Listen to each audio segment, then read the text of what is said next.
1장 28절에서 29절 말씀 보십시다. 골로새서 1장 신약 325쪽에 있습니다. 제가 가진 성경 1장 28절에서 29절 말씀 제가 읽습니다. 우리가 그를 전파하여 각 사람을 권하고 모든 지혜로 각 사람을 가르침은 각 사람을 그리스도 안에서 완전한 자로 세우려 함이니 이를 위하여 나도 내 속에서 능력으로 역사하시는 이의 역사를 따라 힘을 다해 수고하노라. 아멘. 자리에 앉으십시오. 스피커 좀 바꿔주세요.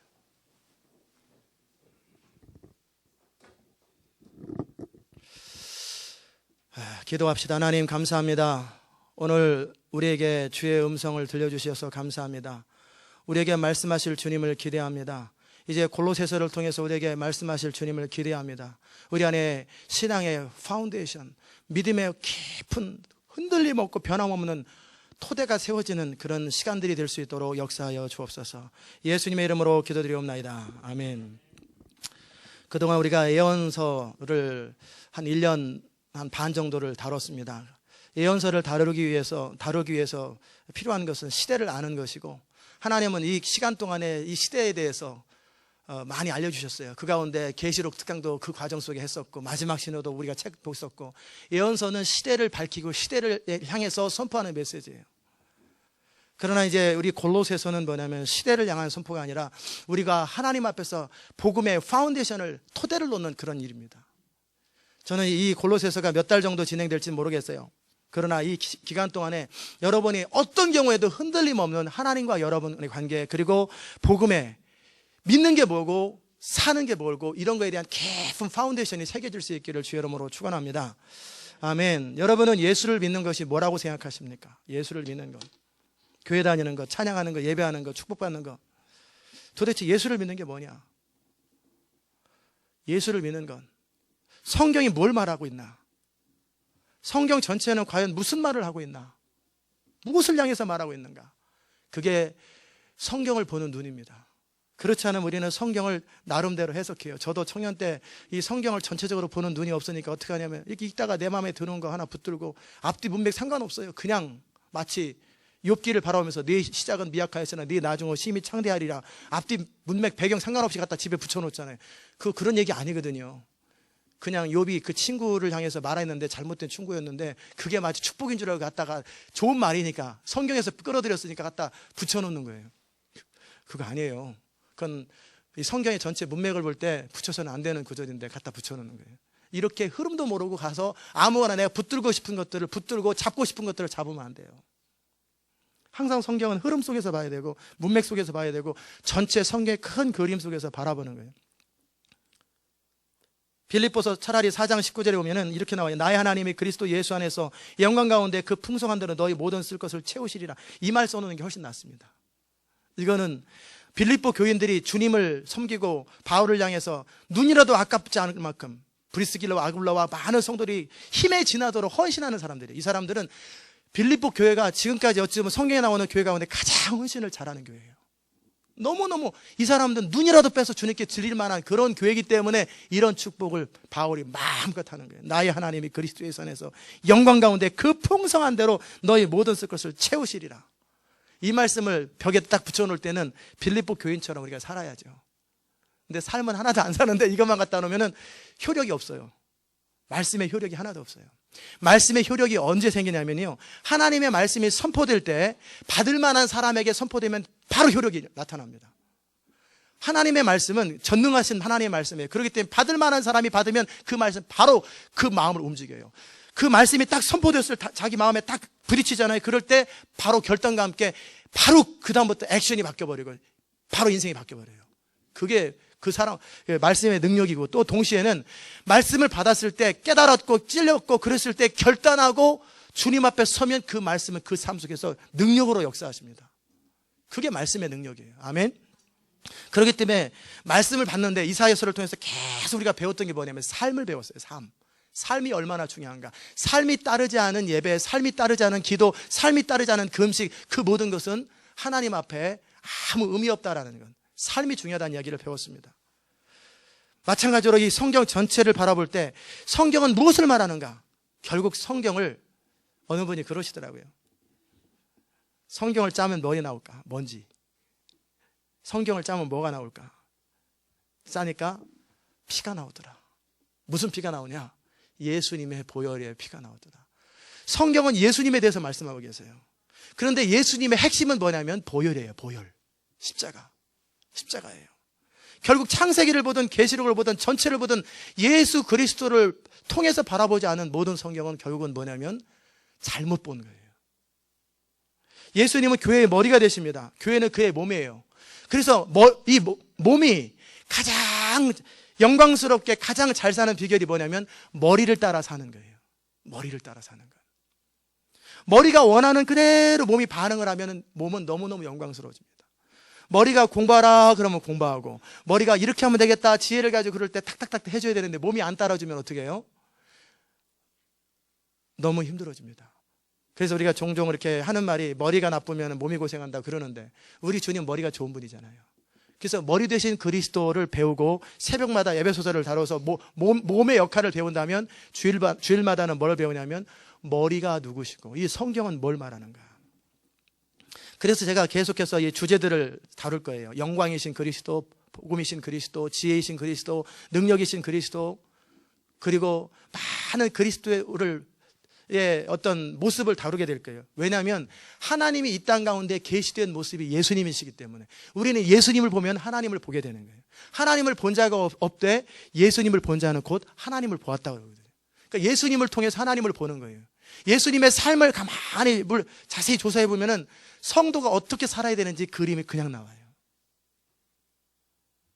저는 이 골로새서를 통해서 계속 여러분이 기도하십시오. 여러분의 인생에 흔들림 없는 파운데이션이 생겨질 것입니다. 제가 로마서를 통해서 이 교회에서 로마서를 2번을 다뤘어요. 수요일날하고 주일날 다뤘는데, 근데 벌써 그런 지도 2, 3년이 지났기 때문에 2, 3년 뒤에 온 사람들은 신앙의 파운데이션을 놓을 일이 없이 그냥 계시적이고 예언적인 메시지만 계속 들으니까 파운데이션이 없으니까 흔들려요. 그럴 때 앞으로 파운데이션을 충분히 또 골로새서를 통해서 그리스도 중심의 파운데이션, 로마서를 통해서는 복음과 믿음 중심의 파운데이션이었다면 이제는 골로새서를 통해서는 하나님, 예수님 중심의 파운데이션을 두게 될 거예요. 그래서 함께 같이 기도해서 풍성한 시간 될 수 있기를 정말 주의 이름으로 축원합니다. 골로새서 1장 21절에 28절에 오면은 우리가 그를 전파하여, 그가 누구예요? 이 예수님을 소개하기 위해서 우리가 해야 할 일은 뭐냐면 24절부터 보시는 거예요. 내가 이제 너희를 위하여 받는 괴로움을 기뻐하고 그리스도의 남은 고난을 그 몸된 교회를 내게 육체에 채우노라. 내가 교회 일꾼 된 것은 하나님이 너희를 위하여 내게 주신 경륜을 따라 하나님의 말씀을 이루려 함이니라. 그러면서 비밀을 얘기해요. 비밀은 만세와 만대로부터 오므로 감추어졌던 것인데, 구약시대 때 사람들은 예수님을 볼 수가 없었어요. 그리고 희미하게 아브라함도 예수님 올 때 볼 것을 믿음의 눈으로 희미하게 봤을 뿐이에요. 그러나 우리는 이미 예수님을 지나갔고 예수의 말씀을 가지고 있고 성령의 모습으로 우리는 예수님을 나의 주님으로 우리 영 안에 모시고 있어요. 그 예수 그리스도, 하나님이 그들로 하여금 이 비밀의 영광이 이방 가운데 어떻게 풍성한 것을 알게 하려 하심이라. 그들이 누굽니까? 성도입니다. 이제는 성도들에게, 신약시대 때 성도들에게 나타냈어요. 그래서 이 비밀이신 그리스도가 이제는 어떻게 해요? 이방인 가운데 퍼짐으로 하나님의 풍성함을 마음껏 경험하는 거예요. 우리의 인생의 풍성함은 하나님을 아는 것에 따라 달라집니다. 우리 인생의 풍성함은 그리스도와 연합된 관계에 따라 모든 것이 달라집니다. 하나님이 누군지 아는 사람은 인생이 너무너무 풍성해집니다. 하나님이 누군지 아는 사람은 그들의 인생이 너무너무 존귀해집니다. 왜? 하나님을 아는 만큼 우리 인생이 달라지기 때문에 그래요. 그런데 하나님을 어떻게 합니까? 예수님을 통해서 하는 거예요. 예수님을 통해서. 그래서 우리가 그를 전파하여, 이 전파라는 단어는 뭐냐면 프로클레임이에요.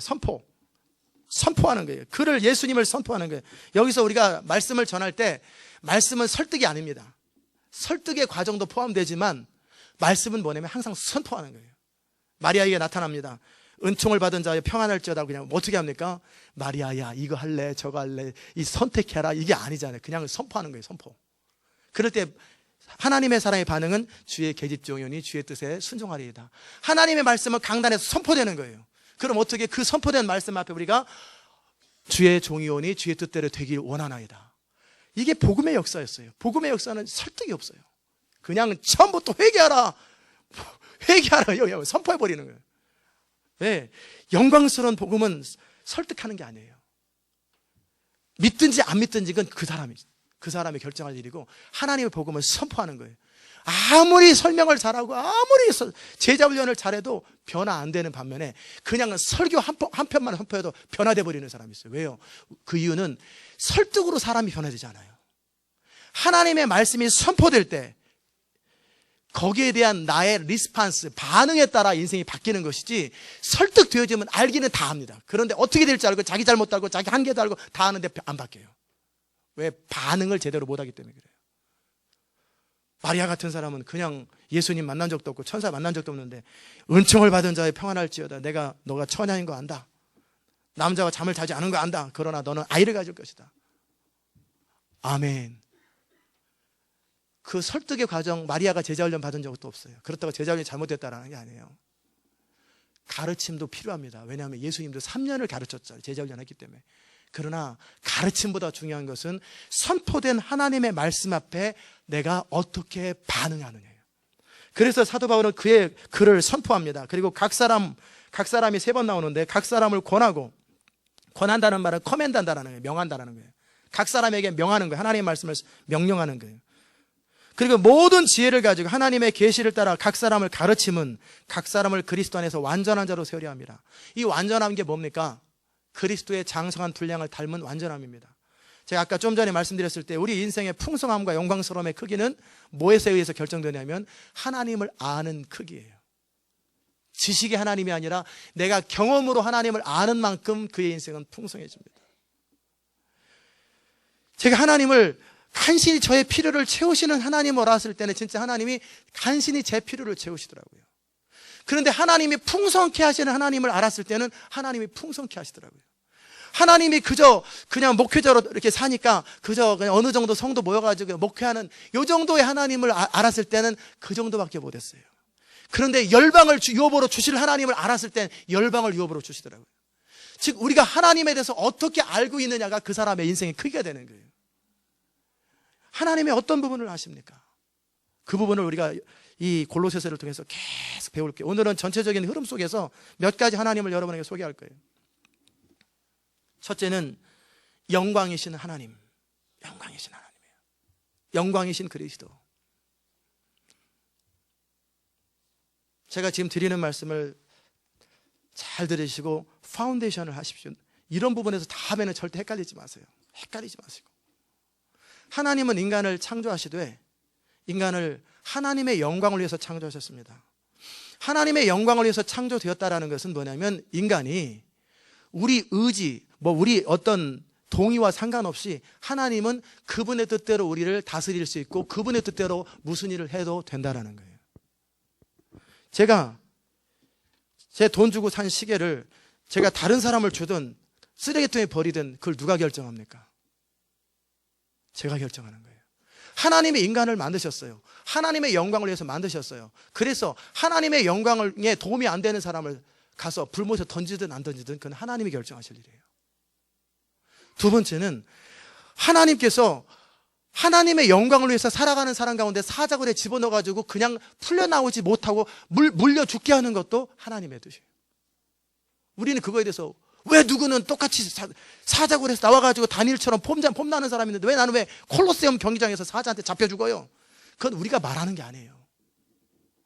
우리는 그렇게 말하는 게 아니에요. 너무나 사람들이 잘못 가르쳤고 잘못 배웠기 때문에 하나님 앞에서 너무나 버르장머리가 없어요. 감히 하나님 앞에 따지고 대들고 시험 들고 그러니까 그 애들도 똑같아요. 그 컨셉이 어떤 식으로 적용되냐면 아이들을 키울 때도 부모의 역할은 뭐냐면 이런 게 아니에요. 내가 아이들의 필요를 다 채워주는 거, 내가 그것이 나의 존재의 목적이라고. 그래서 먹을 거 챙겨주고 뭐 챙겨 다 챙겨줬어요.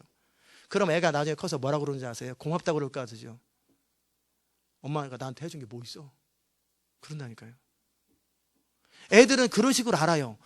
부모는 나의 필요를 채워주는 존재로. 그렇기 때문에 채워주는 존재가 채워주지 않으면 어떻게 돼요? 방문 쾅쾅 닫고 짜증내고 원망하는 거예요. 왜 남들 다 셀폰이 있는데 나는 없어? 왜 남들 컴퓨터에 있는데 나는 없어? 네가 왜 컴플레인해요? 나 준 것만도 감사하지. 원래는 네가 낳았으니까 네가 밥을 다 먹고 살아야 되는 내가 네 밥 주는 것도 감사한데 어디다 대고 대들어? 그게 정상인 거예요. 근데 어린은 하도 잘못 교육을 받아가지고 어떻게 해요? 애들 필요를 다 채워주는 게 부모의 역할이라고 생각하는 거예요. 안 해요.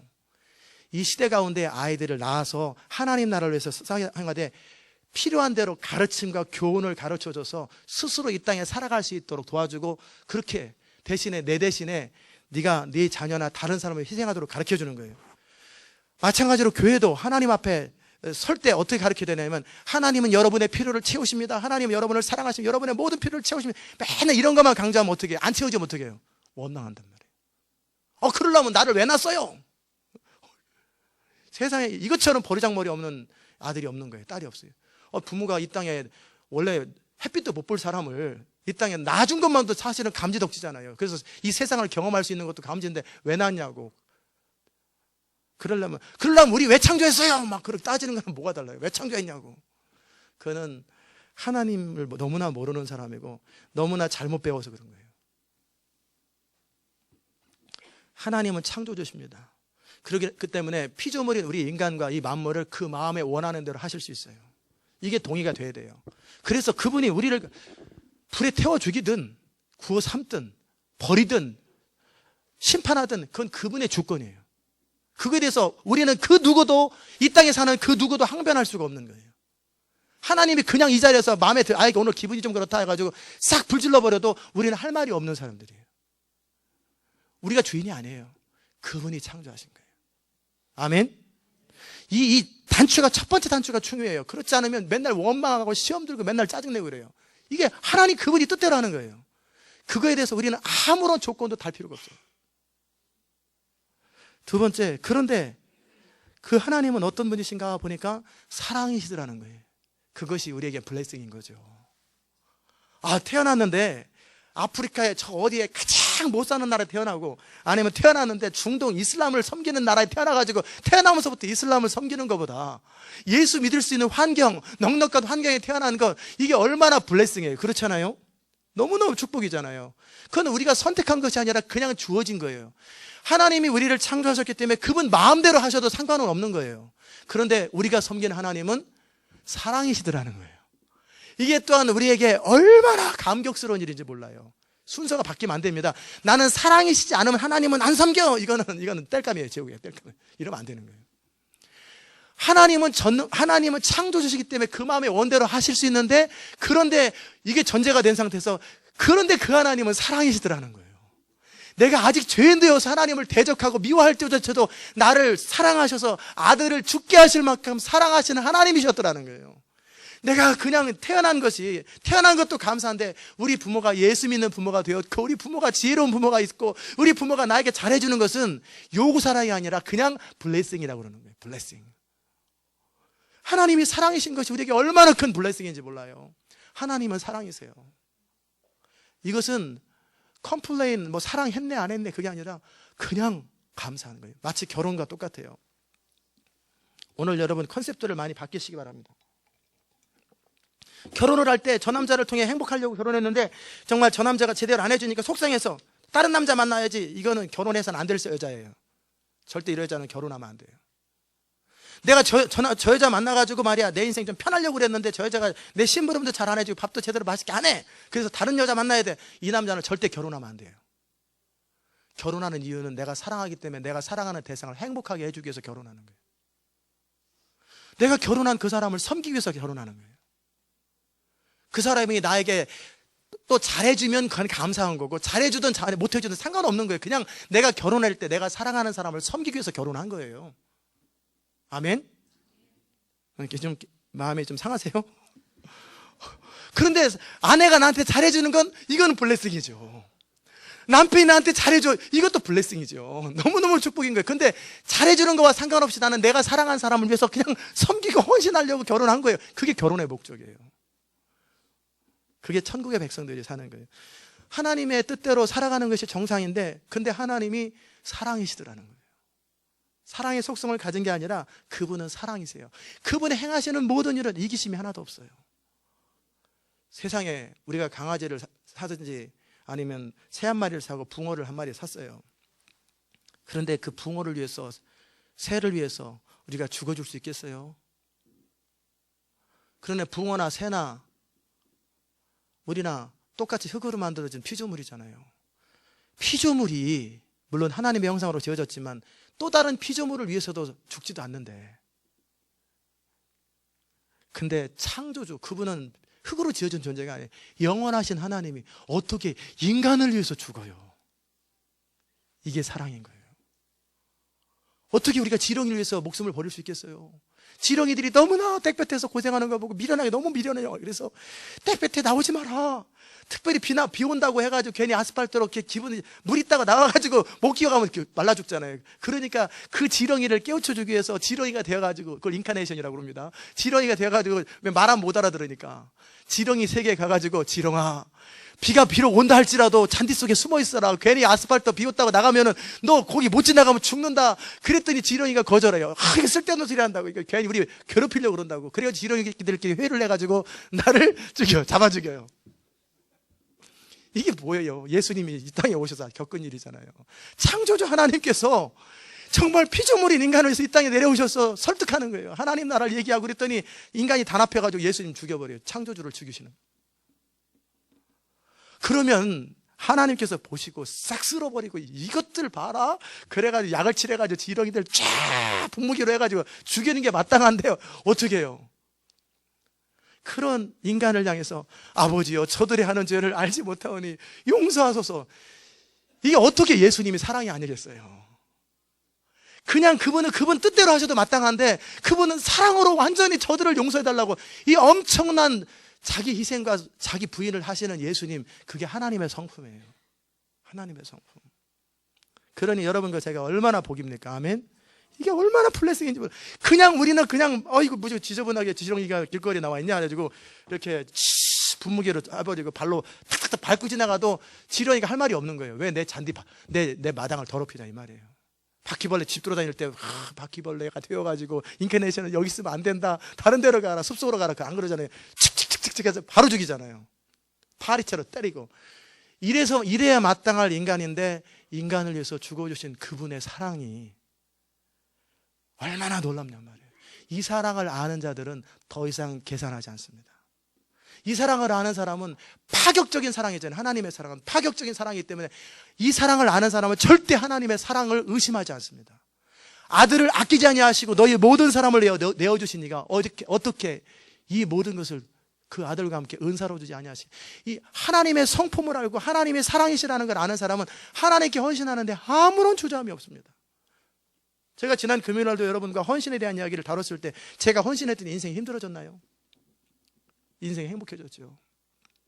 제가 헌신 안 하고 저울질하고 계산할 때 제 인생이 너무너무 치를 깎고 죽을 만큼 힘들었어요. 헌신 안 했을 때 너무너무 힘들었는데, 하나님을 알고, 원래는 사랑을 몰라도 헌신하는 게 마땅한데, 하나님을 알고 그분 앞에 서서 제 인생을 바꾸면서부터 제 인생이 너무너무 행복해지고 아름다워졌어요. 이렇게 대접 안 하셔도 되는데, 나는 마땅히 이렇게 하나님의 축복 안 하셔도 헌신하는 게 마땅이고 주의 뜻대로 사는 게 마땅한데 왜 나에게 그런 은혜를 주시냔 말이에요. 그게 왜 큰 은혜냐고요. 이 사랑을 아는 사람, 사랑의 하나님을 아는 사람은 하나님과 조금도 거리낌 없습니다. 아낌없이 넣으십니다. 아낌없이 자기의 모든 걸. 그래서 눈이라도 이쪽 눈 빼면 이쪽 눈도 빼서 드립니다. 그렇게 해서라도 하나님을 헌신하는, 이게 사랑이신 하나님을 아는 자가 그 누리는 축복이에요. 아멘. 지혜이신 하나님. 지혜는 뭡니까? 하나님은 예수 그리스도가 지혜잖아요.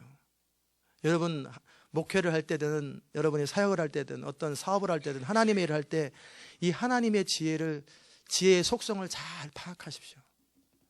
하나님의 지혜는 세상 지혜와 너무나 달라요. 그래서 사도 바울은 그거에 대해서 아예 공개적으로 얘기를 하잖아요. 세상에서 지혜로우려 하려거든 미련한 자가 되어라. 그래야 하나님의 지혜를 얻게 된다는 거예요. 그게 무슨 말입니까? 인간은 생각할 때 이 땅에 메시아로 오려면 왕으로 오셔야 될 거라고 생각해요. 거창하게, 폼나게, 뭔가 세상을 바꾸려면 거창하고 폼나야 될 것 같은데, 예수님 어떻게 오셨어요? 종으로 오셨단 말이에요. 완전히 초라하게 오셨어요. 예수님 같이 정말 길거리에서 태어나는 사람이 있기도 하겠지만, 말 먹이통에서 태어날 만큼 가장 초라하고 가장 낮아지고, 그것도 출신도 갈릴리 출신이에요. 갈릴리 출신. 인간이 상식과 경험으로 볼 때는 도무지 계산할 수 없는 예수님의 모습이 하나님이 이 땅에 오신 모습이라는 거예요. 그리고 이 땅에서 그러면 폼나게 V자 흔들고 출생 신분은 그랬지만 워낙 능력이 많아가지고 다시 또 왕이 되어가지고 이 땅을 또 다른 나라 정복해가지고 이렇게 이스라엘 백성들 그렇게 생각했는데 그러지 않으셨어요. 복음을 전하고 제자를 세우고 하나님 나라 선포하더니 그런 다음에 스스로 예루살렘에 가셔서 그냥 죽어버리시는 거예요. 아니 하나님 나라를 회복하러 오시는 분이 십자가에서 죽는 것, 이거는 제자들조차도 이해를 못하는 거예요. 어떤 그렇게 의사결정을 하십니까? 어떻게 그렇게 판단을 하십니까? 그러니까 서로 말리려고 그러네. 이게 하나님의 지혜예요.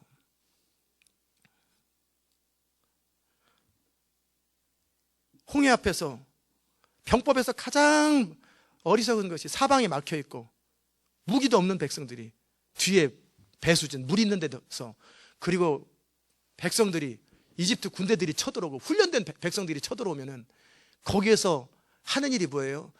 모세가 지도자라고 너희는 가만히 있어서 하나님 주가 하나님 되볼지어다 기도하자.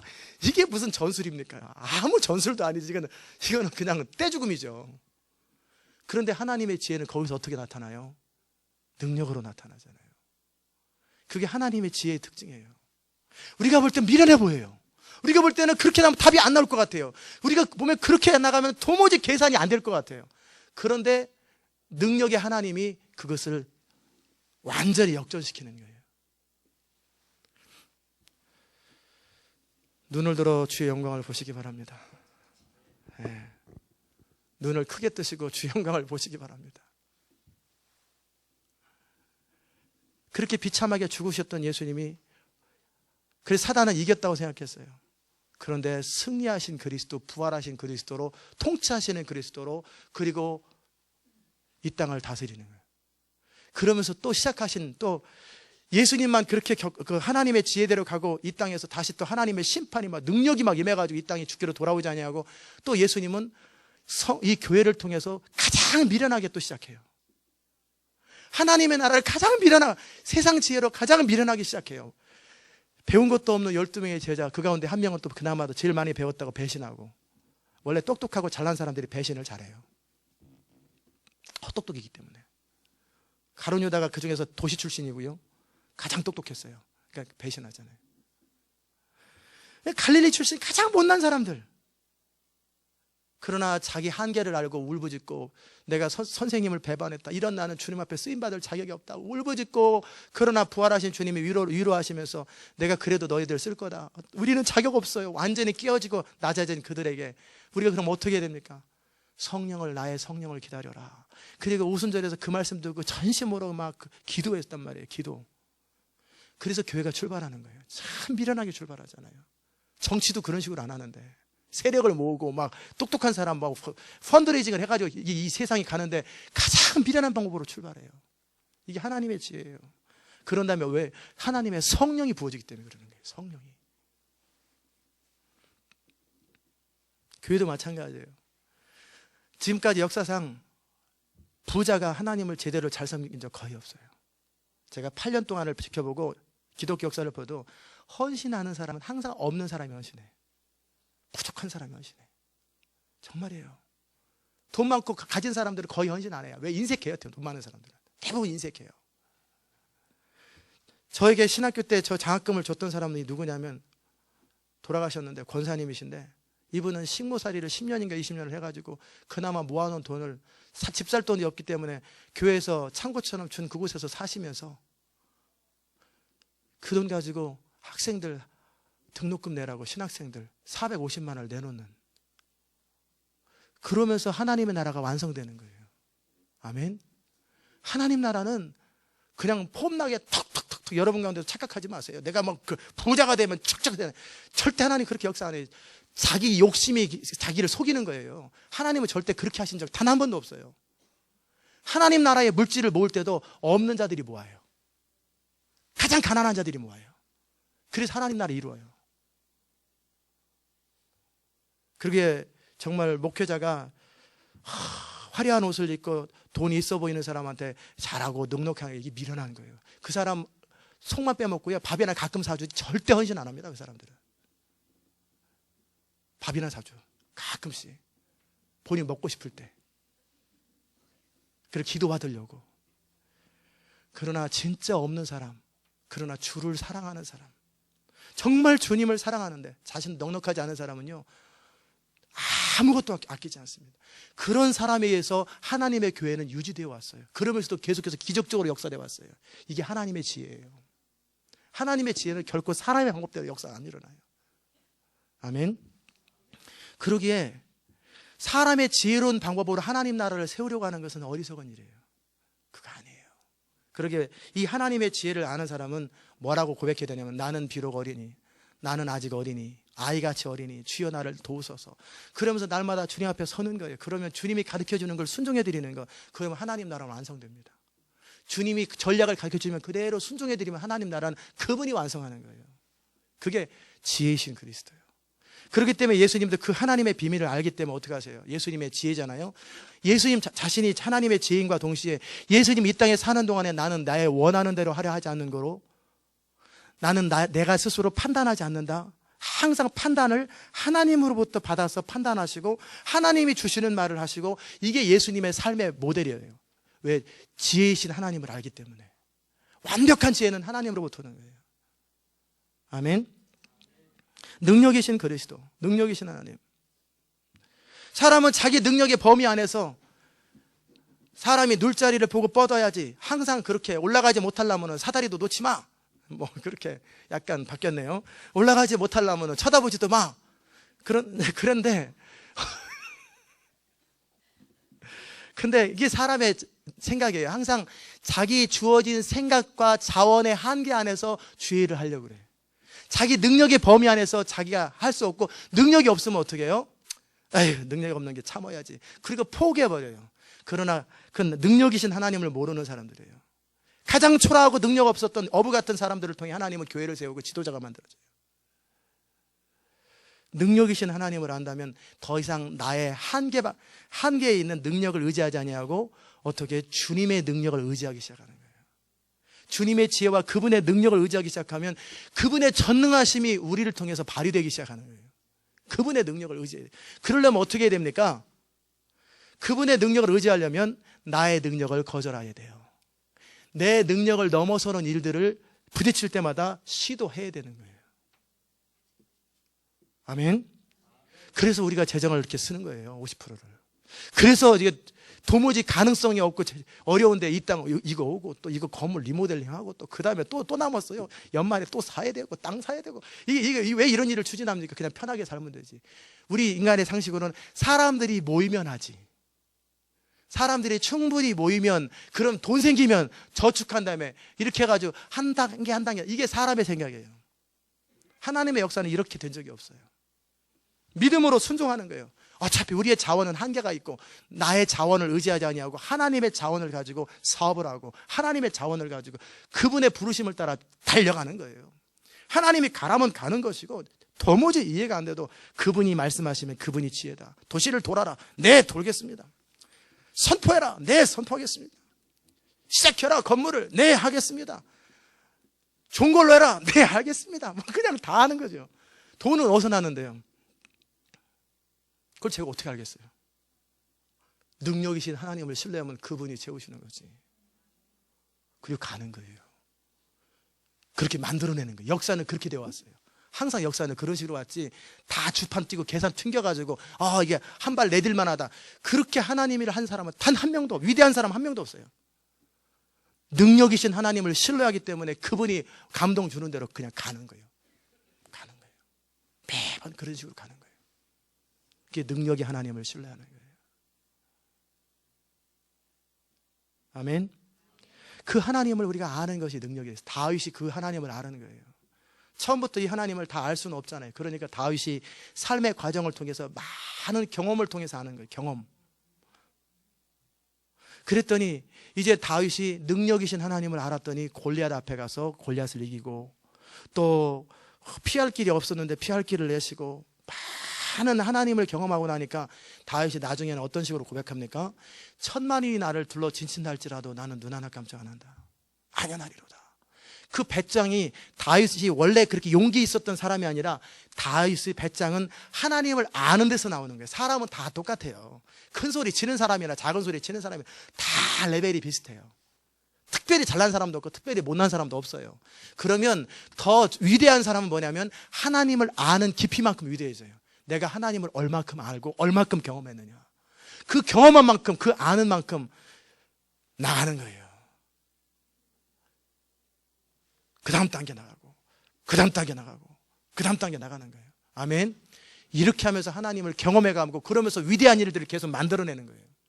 저는 여러분 가운데 정말 여러분 자신의 능력과 한계 범위 안에서 사는 자가 아니라 나를 다 뛰어넘어서 위대하신 하나님을 경험할 수 있기를 주의 이름으로 축원합니다. 주권자이신 하나님 얘기했고, 창조주 하나님을 사랑이신 하나님을 얘기했고, 그 다음에 지혜로우신 하나님을 얘기했고, 능력이신 하나님을 얘기했어요.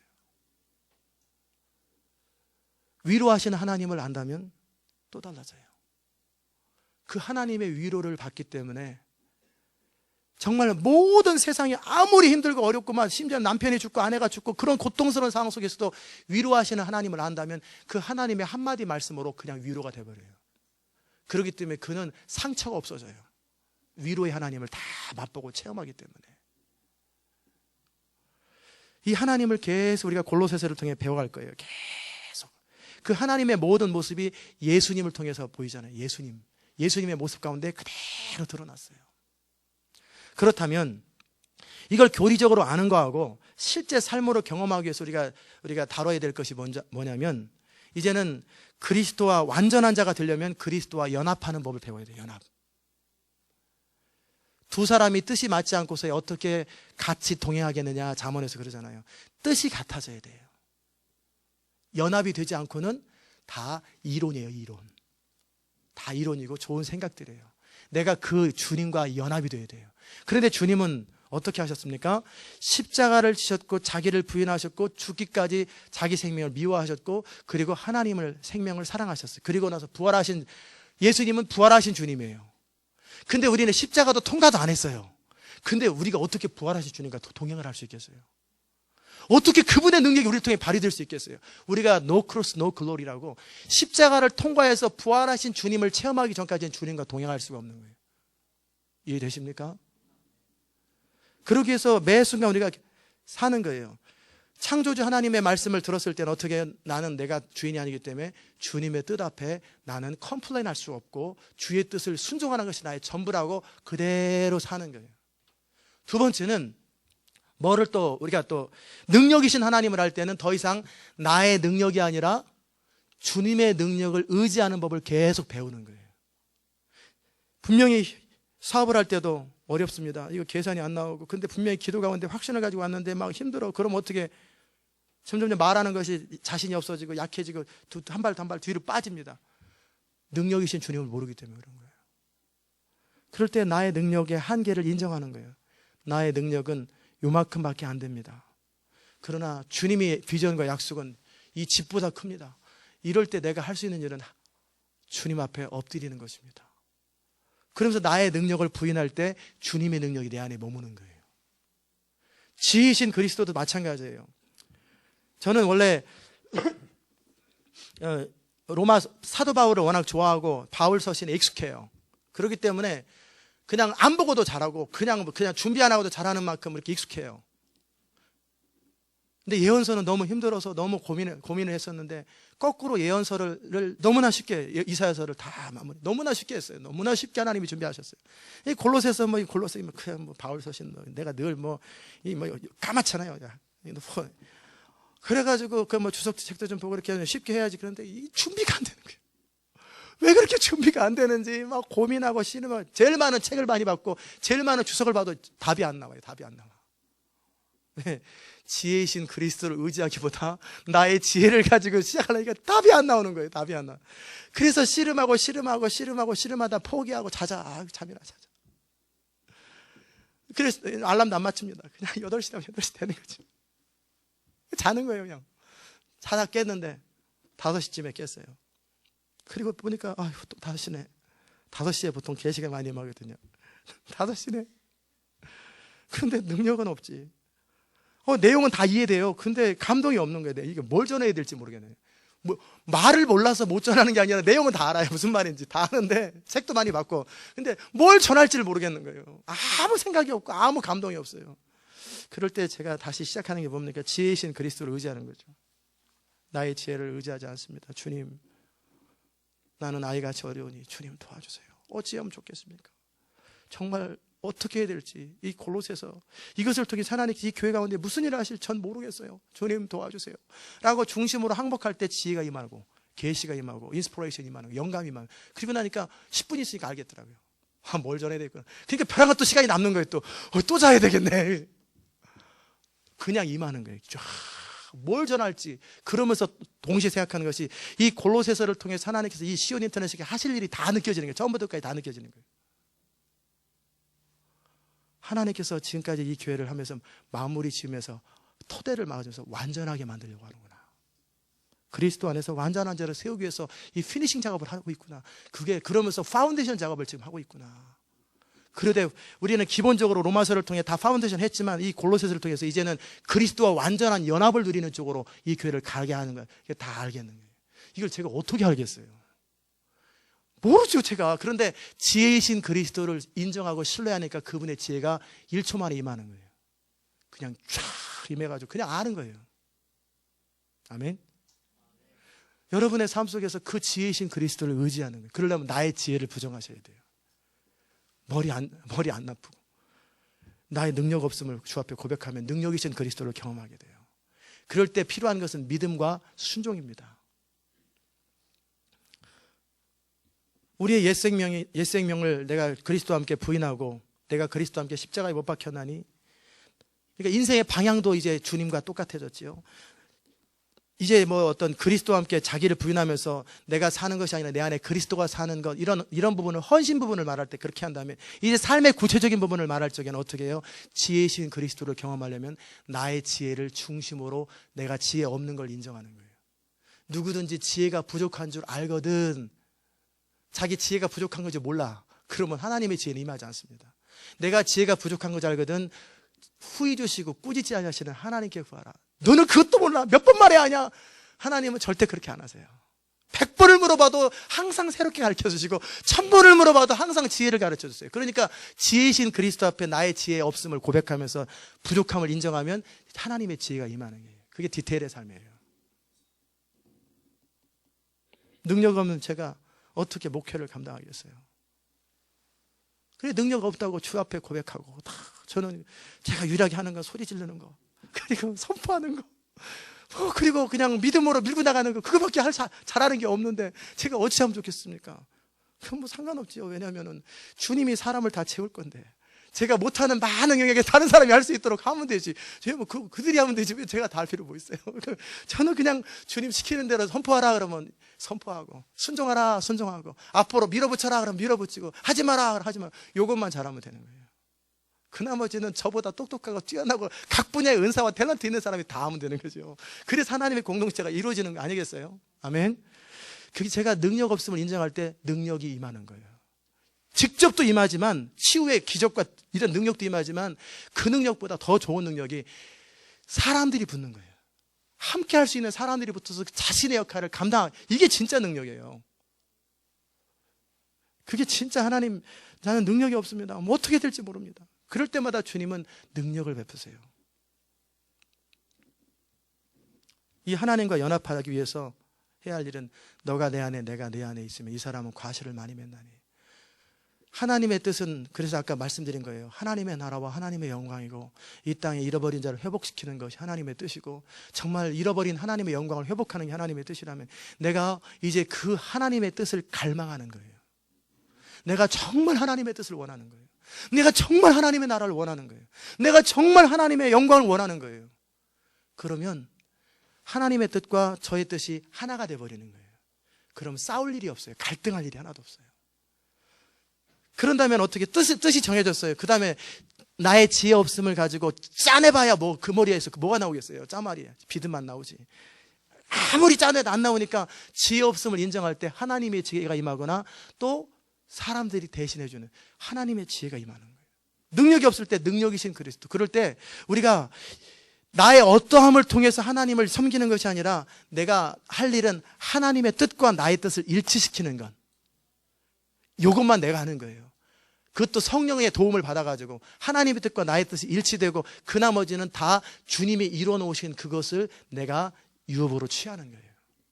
그분의 능력이 나의 능력, 그분의 지혜가 나의 지혜, 그분의 영광이 나의 영광, 그분의 아름다움이 나의 아름다움, 그분의 모든 것이 나의 것이 되도록 같이 동일시 여기는 것. 그것이 연합입니다. 그게 신부라는 말이 그런 말이에요. 신데렐라가 왕자랑 결혼하면 왕자께 다 자기게 되는 것처럼 자기가 유일하게 할 일이 뭐예요? 이 남자와 뜻을 같이 해서 같이 살겠다. 이거 하나만 딱 가지고면, 원래 제가 진짜 원하는 거는 지참금 없이 결혼하면 참 좋겠어요. 여자들이. 그럼 남자도 그냥 여관에서부터 출발하면 되지. 그렇게 하든지. 제가 좀 딴 얘기였고요. 영광이신 예수님과 함께 연합하는 비결은 뭐냐면 뜻을 정하는 거예요. 신부처럼 내가 주의 나라와 영광을 위해서 주님과 동행합니다. 그러나 가진 것은 마음뿐입니다. 그리고 그나마라도 있는 거 주님께 드리는 거예요. 아무것도. 제가 청년 시절에 헌신할 적에 너가 이제부터 나에게 모든 것을, 내가 너와 함께 할 것이고 너를 통해서 많은 일을 할 텐데 너 나에게 온전하게 헌신하라. 그럴 때 제가 가진 게 하나도 없어요. 빈지갑 하나 드리고. 빈지갑인데요, 네 뜻을 정하는 거야. 내가 나중에 너에게 블레싱을 하고 내가 너에게 축복을 해도 그 돈은 항상 내 돈이고 내 돈이 네 돈인 걸만 인정하라는 거지. 빈지갑을 드린 거예요. 그때서부터 제 인생에 필요가 채워지는 거예요. 제가 어떤 물질이 와도 저는 제가 스스로 안 써요. 주님이 원하는 대로 써요. 매번 기도하고. 저는 드린 것도 없는데 전 뜻만 정하는 거예요. 뜻. 하나님의 나라와 영광을 위해서 살겠습니다라고 주님과 연합되어 딱 뜻만 정했더니 그 다음에는 그분의 부유하심이 나에게 다 임하는 거예요. 그게 뭐예요? 그게 우리 주님 빌립보서 4장에 나의 하나님이 그리스도 안에서 영광 가운데 그 풍성한 대로, 그게 그 말입니다. 이 풍성함을 경험하기 위해서 필요한 것은 뜻이 같아야 돼요. 두 사람이 의합하지 않고는 전혀 이 하나님의 풍성함을 못 경험하는 거예요. 뜻이 같아야 돼요. 그분이 바라보는 건 나도 바라보고, 그분이 소원하는 건 나도 소원하고, 그분이 추구하는 건 나도 추구하고, 그래서 그분과 나는 완전히 하나가 되어서, 그분은 육체가 없잖아요. 하나님은 육체가 없잖아요, 이 땅에서. 내가 그분의 눈이 되어주고, 그분의 말이 되어주고, 그분의 귀가 되어주고, 그분의 마음이 되어주고, 그분의 손이 되어주고, 그분의 발이 되어서 뜻이 하나가 돼서 그분의 뜻이 나를 통해서, 여러분을 통해서 그대로 이루어지기를 내어드리면, 하나님은 그분의 무한하심이 우리를 통해서 그대로 발휘되고 그분의 풍성함이 다 공급되는 거예요. 아멘. 그게 부유함을 경험하는 비결이에요. 부유함을 경험하는 비결. 우리가 그를 전파하여, 예수님을 전파하여, 그 모델이 뭡니까? 예수님이시잖아요. 예수님 이 땅에 오신 모습, 사셨던 모습, 가르쳤던 모습, 그 다음에 죽으신 모습, 부활하신 모습, 심판하시는 모습, 모든 것이 예수님 안에 다 있잖아요. 각 사람에게 권하고 명령하고 모든 지혜로 각 사람에게 가르칠 것은 결국 완전한 자가, 어떤 사람이 완전한 자예요? IQ 높은 자, 옷 잘 입는 자, 똑똑한 자, 말 잘하는 자, 리더십 있는 자, 이게 완전한 게 아니에요. 그런 사람은 국회로 가야 돼요. 정치해야 돼요. 교회를 하면 안 돼요. 그런 사람들은. 교회 일은, 하나님의 나라 일은 그런 사람이 하는 거 아니에요. 학교 선생이라고 교회 선생하면 안 돼요. 불로 변화되지 않으면 이집트의 예물은, 이집트의 보물들은 가치가 없어요. 불로 태워야 돼요. 내가 학교에서 무슨 국회에서 상원의원이라고 교회 와서도 무슨 회장하면 안 돼요. 그런 사람 국회의사 하라고 그러고, 교회에서는 리더십 없는 사람이 리더하면 돼. 그럼 리더십 없기 때문에 어떻게 해요? 기도하고 엎드리죠. 그러면 다른 사람이 대신한단 말이에요. 교회 일은 그렇게 하는 거예요. 나의 능력 없음, 나의 무지함, 나의 가능성 없음 앞에 겸손하게 낮춰서 주 앞에 기도하면서, 그러나 어찌하든지 나는 주의 뜻대로 살기 원하는 그 사람들이 다 하는 거예요. 그럼 필요한 대로 지혜가 임하고 능력이 임하고, 내가 장자리만 차지하고 있는 것 뿐이지 다른 사람이 대신 다 일한다니까요. 그게 진짜 리더십이에요. 혼자 북치고 장구치고 다 하는 거 리더십 아니에요. 그 엄마는 쇼하는 거지. 진짜 리더십은 그냥 약간 모자른 척 하면서, 실제 모자르니까, 그런데 열심은 있고 열정은 하고 되고 싶은데, 하고 싶은데 능력이 없으니까 옆에 사람이 어떻게 하도 답답해서 내가 할게 해가지고 다 사람 일시키는 거. 그게 리더십이에요. 그게 하나님 나라는 그렇게 하는 거예요. 세상 나라는 똑똑한 사람이 하잖아요. 머리 좋은 사람이 하고 능력 있는 사람이 세상 일을 하잖아요. 하나님 나라는 그렇게 하는 거 아니에요. 그러나 나의 능력 없음, 지혜 없음, 무능함 이것 앞에 그러나 어찌하든지 주의 뜻이 내 안에 가득 차 있고 주님의 나라 내 안에 가득 차 있는데 방법은 없으니 몸 밖에 드릴 것 없어서 주님 앞에 웁니다. 그 기도를 통해서 한 나라가 돌아와요. 기도를 통해서 선교사가 1000명 10,000명 가는 것보다 그 한 여종이 그런 식으로 주 앞에 울부짖는 기도를 통해 한 도시가 돌아와요. 그게 하나님의 나라예요. 전혀 상상할 수 없는 방법으로 하나님은 하나님의 역사를 이루세요. 합법적으로. 아멘. 그게 바로 완전한 자입니다. 그리스도와 함께 한 뜻을 이루는 거예요. 주님이 내 안에 내가 주님의 안에. 주님과 나는 더 이상 갈등이 없어요. 아무런 갈등도 없고 부딪힘도 없어요. 주님이 살짝만 말씀하셔도 다 알아들어요. 주님이 약간만 해도 벌써 알아요. 주님의 마음이 금방 제 마음에, 주님의 분노가 제 분노에. 여러분은 제가 벼랑과 성격 나빠가지고 벼랑 강대성에서만 이상해지는 게 아니에요. 저는 멀쩡하게 올라왔는데 벼랑과 그 마음이 들어서 하는 거예요. 그때 그런 마음이 임하는 거예요. 주님의 마음이 그때 임해요. 그때. 그래서 그 마음이 선포되는 것이고, 주의 말씀이 그때 임해요. 그래서 그 말씀이 선포되는 것이고, 그럴 때 내가 할 수 있는 일은 주 앞에 겸손하게 할 수 없기 때문에 뜻만 정하는 거예요. 주님의 뜻을 정하는 거예요. 여러분의 물질을 드리고 뭐 시간을 드리는 것은 뭐냐면 그냥 샘플이에요. 샘플. 그냥 흉내 내는 거예요. 처음에 너가 진짜 나를 사랑하는가 한번 보여줘봐라. 보여줘라. 그럴 때 보여주는 것뿐이에요. 그래야 우리가 무슨, 여러분 제가 100만 불 가지고 계신 분 손 들어보세요. 빌리언 가지고 계신 분 손 들어보세요. 없단 말이에요. 우리 교회가 한 달에 빌리언씩 쓸 건데 빌리언 가진 사람 한 사람도 없단 말이에요. 결국 하나님 나라는 우리 재산을 통해 이루어지는 게 아니에요. 그러나 하나님 우리에게 헌신을 요구하는 것은 저에게도 요구하는 것처럼 제 뜻을 보는 거예요. 네 뜻이 나와 정해져 같은지, 내가 아플 때 너도 같이 아픈지, 내가 슬플 때도 같이 슬플지, 내가 화가 날 때도 같이 화나는지, 내가 어떤 것을 추구하 너도 같이 추구하는지, 뜻이 같은지. 그 나머지는 어떻게 뜻이 같아진다면은 주님과 연합됐기 때문에 그분의 부요함이 우리를 통과해서 흘러가는 거예요. 이게 완전한 자예요. 이게 완전한 자예요. 아멘. 저는 여러분과 제가 이 골로새를 통해서 많이 배우고, 그러면서 정말 그리스도, 머리 되신 그리스도가, 이 교회는 주님의 몸이잖아요. 근데 머리하고 맞춰야 되잖아요. 이제는 몸만 따로 훈련시켰다면 이제는 머리를 딱 해서 딱 시켜가지고 진짜 교회를 만들어야죠. 그래서 완전하신 그리스도, 완전하신 그리스도의 완전함이 이 교회를 통해서 흘러가야 되잖아요. 그게 골로새를 하는 목적이에요. 여러분과 저가 그렇게 풍성함을 마음껏 경험할 수 있기를 주의 이름으로 축원합니다. 기도합시다. 하나님 아버지 감사합니다.